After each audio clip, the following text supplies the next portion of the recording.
End of the line, child. Quite literally. We're back at the Golden House, and we're back to fighting bosses while out of bounds, with a twist.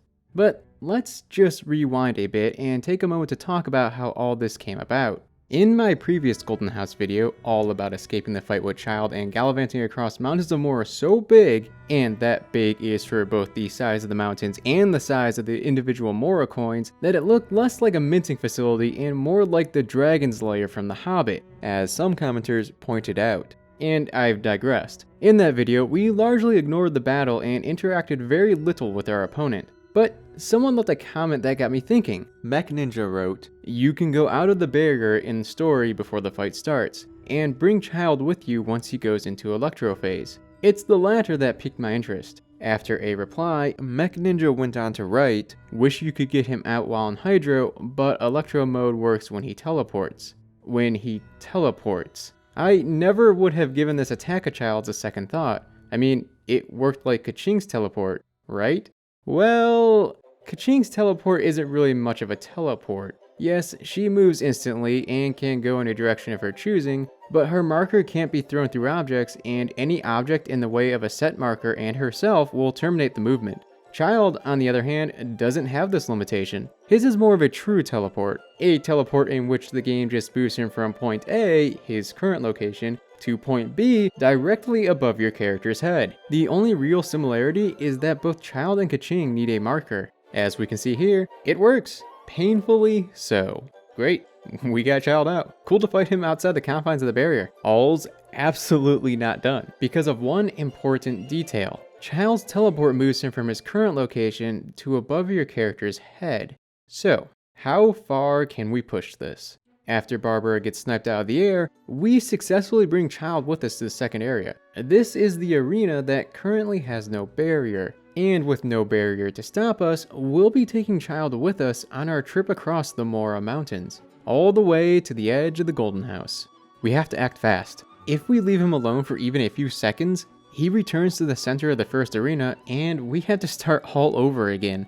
His movement patterns down here make him seem confused, and most of the time he simply stands still. He'll attack, but the only one he'll use is his counter-strike.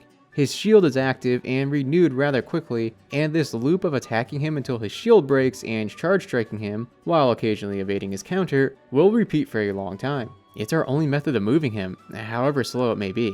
We push him off the arena and onto the Mora, and from here it is the loop played out some hundreds of times. A problem noticeable quite quickly is whether Childe will have enough health to survive this onslaught. It came into play twice before choosing a higher difficulty became necessary, even after removing offense-based artifacts and equipping the Traveler and Kaching with a 1-star dual sword. That and this clip of a literal beatdown sped up so insanely fast should put into perspective just how much these swords were swung. If they weren't already dull before, they certainly were now. Eventually, as we push him farther back through the walls and towards the void, the texture of the Mora unloads and leaves this dark color. This stretches all the way to the edge of the Golden House, which we finally reached. No, Childe. This isn't madness. This is science. And there he goes, from tall to small to speck to gone. And that's literally, he's actually gone. If we make our way back up to the first area, he's not there. He hasn't returned to his starting location, eagerly awaiting a battle. He's not in the second arena either, though that would have been interesting because it'd mean his spawn point had moved. Childe, he's just gone. Or not. Maybe? His health bar was there for a moment. There it is again. Well, if he is somewhere and he's not up here, then it makes sense he's below. Let's take a look. Orange everywhere. It's like an orange ocean.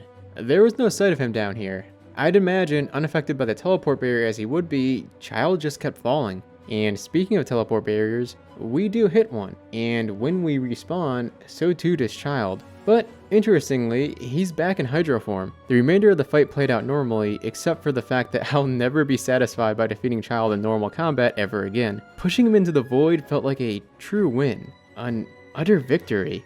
Anyways, and so ends another expedition, experiment, whatever these are becoming. If you found it interesting, you enjoyed it, or both, do leave a like and consider subscribing to be on top of whatever shenanigans are next.